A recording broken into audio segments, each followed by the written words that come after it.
5 seconds.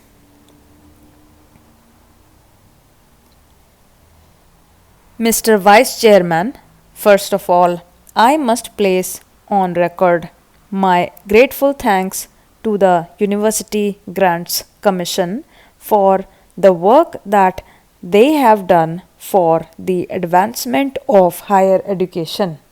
They have done good work and in full cooperation with the Education Ministry. This, I think, must encourage state governments to establish university grants commissions or committees in their respective states. What the country needs most is the coordinated efforts of the autonomous university grants commissions working in harmony with the state governments and university authorities. Coordinated efforts are needed to bring about certain uniformity in the standards of the university education. Without that, our educational advancement is bound to suffer from various tensions and difficulties. I do agree with my friend that the annual report under discussion is rather a dull report. At least it is not as bright as the two previous reports were. In the previous two reports, the University Grants Commission invited the attention of the nation to certain academic problems, to certain educational needs. Unfortunately, in this report, the University Grants Commission confines its remarks mostly to what has been achieved in the field of university education under the guidance and with assistance of the University Grants Commission. However, sir, it is not possible for me to agree with Mr. Santhanam that the University Grants Commission should not extend help to universities for the preservation of manuscripts. Manuscripts are of great importance so far as university libraries are concerned. It is the duty of universities to preserve those manuscripts, and it is the duty of the University Grants Commission to extend to universities the necessary financial assistance for maintaining and preserving the manuscripts in good order. Also, it is not possible for me, sir, to agree with my friend that today universities are enjoying too much of autonomy. I agree with the University Grants Commission, which 2 years ago remarked that freedom is vital for education and democracy, and I personally feel, sir, that on one plea or the other, university autonomy and academic freedom are being restricted rather than being extended as they must be. I do not think, sir, that a social purpose or a social value can be imparted in the teaching by a teacher through the imposition of restrictions on his freedom of thinking.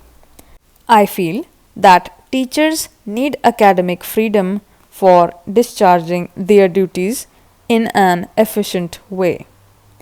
If we take into consideration the affiliated colleges, we will notice that the teachers are subjected to such humiliating conditions that it is not possible for them to discharge their duties to their students, to impart to their students any sense of responsibility or any moral values in their lives. I, therefore, sir, feel that it is necessary to be more careful about the preservation of academic freedom to teachers. Sir, we are grateful to the Education Ministry and to the University Grants Commission for upgrading the salaries of teachers in the central universities. Yet, a great disparity prevails in the salaries of the teachers of central universities and state universities and affiliated colleges, and this disparity is causing a lot of heartburning and a lot of difficulties. As one connected with education, I may say that there is not such a marked difference in the quality of teachers serving in the central universities and in the state universities and in affiliated colleges as to justify the great disparity in the salaries of teachers of these institutions. I feel, sir, that we must keep in our mind the remarks of the University Grants Commission made in their annual report with regard to teachers' salaries. We are not only to provide adequate salaries to teachers of affiliated colleges, but also to teachers of secondary schools. We must remember, sir, that a great majority of students study in affiliated colleges and the quality of education is largely determined by the quality of work that is done in affiliated colleges. For improvement in the quality of teaching, improvement in living conditions is also very necessary.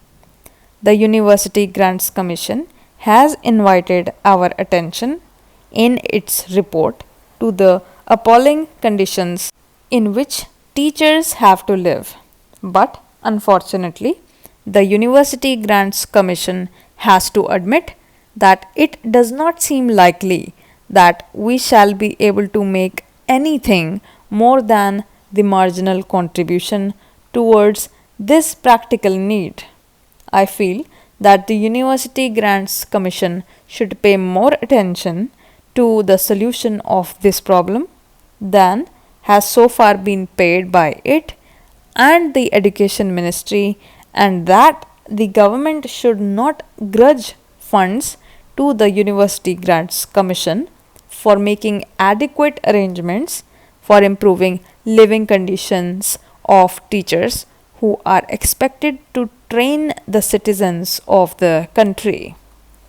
Sir, in the University Grants Commission report, it is maintained that rupees 12,000 should be granted to every affiliated college for the welfare of the teaching staff, and that efforts should be made to provide them with quarters, and that too in the vicinity of the college where they teach.